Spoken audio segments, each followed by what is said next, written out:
Hi there, my name is Julie Grimm, and I help individuals better understand what they want and need in life and then create that reality for themselves. And today I want to talk to you about something that's super common. It's called the knot of I. I made a video the other week talking about intuition coming from your third eye chakra, but something that I didn't mention is that you can also feel intuition in your gut. And so often people are like, oh, I had a feeling in my gut, a knowing in my gut. But are you one of those people that's like, I never have those? Because that was my reality. Um, Essentially, I never really felt anything happen in my gut. I didn't feel more tension. I didn't feel less tension. And I realized at one point, eventually, when I let go of all this tension, that I couldn't feel it because it was already so knotted up. I was living with a perpetual knot in my solar plexus chakra, actually in between my solar plexus and my heart chakra, centers of intuition in the solar plexus, like gut knowings, but also self-worth, self-esteem, drive, ambition, stamina, all of those things. And I imagine that there's actually quite a lot of you out there too. If you've never experienced a gut knowing, or if you're not really sure if you have, you might have a permanent knot. And oh, sorry, by permanent, I don't mean permanent, but what I do mean is that your solar plexus energy is almost always knotted up. Why is this happening?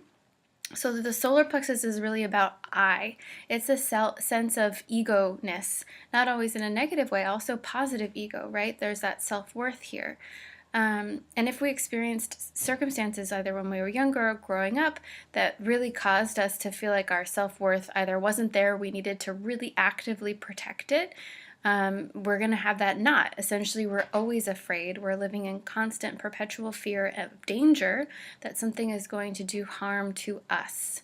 So this knot of I, it is kind of what it sounds like too. So it protects the ego self, but it also creates a barrier for between the ego self and contact with greater universal truths and reality. So before I was talking about the third eye chakra and talking about how that could help to connect you to greater spiritual truths and reality. But truthfully, if the knot of I, and you can on your own body right now, just start to press in on your stomach, starting even just right below the sternum of your rib cage, because that's what I'm saying. It can even be between your heart chakra and your solar plexus chakra, and feel what's going on there. Do you have a knot?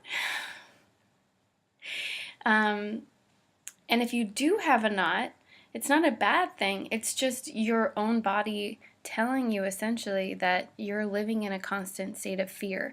And that might not be news for you because you might already be aware of anxiety that you have. But for some of us, especially if we've had that pretty much our entire life, it's so chronic that we don't even realize that that's the state of existence that we're living in. So if you do have this knot, what can you do to relieve it?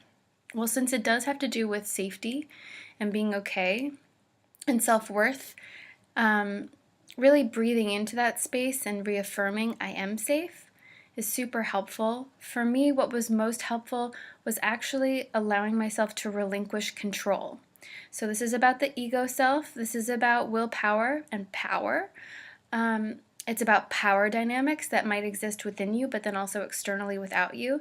And if you're in constant fear of being attacked, you will maybe, or I wanted to, be constantly in control of situations and relationships so that I could not be attacked. So that knotting up was also an affirmation that I am in control. So one way for me to greatly release that energy was to release control. Whatever that might mean to you, mental control. I don't have to hold on to everything. Plans will work out. I don't have to hold tight to them or stick to them rigidly. Control in relationships, that can be both very blissful but also very terrifying to relinquish that control. And you'll know that you're doing it right because you might even feel spasms of energy as that muscle, which has been engaged for years, starts to relax and release. You might even feel spasms of energy as that muscle for the very first time relaxes, and that is telling you that you are doing great work. While you're doing this work, any sort of stimulants that you might already be taking, like coffee, will probably not aid you, right? Because we want to relax the body.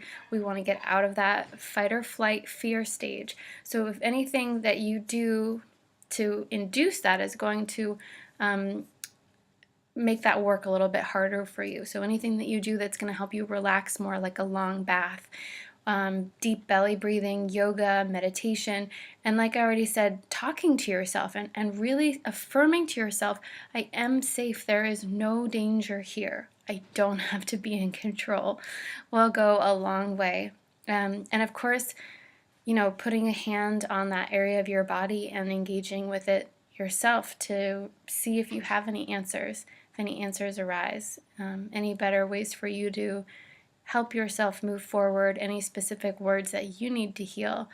And once we release that, not only do we have more energy and vitality in life, because again, it is related to metabolism, um, but we're also more fluid and flexible. We can flow with life. If we have any imbalances in giving and receiving, those get balanced a little bit more simply by relaxing, because we relax and we allow ourselves to be helped, right? We don't have to wall ourselves off from all of the beauty that people want to give us. We allow ourselves to be in community. We allow ourselves to belong. We allow ourselves to be loved. So I hope that you guys found this helpful. Enjoy, and of course, if you have any questions, please don't hesitate to ask me. Thank you.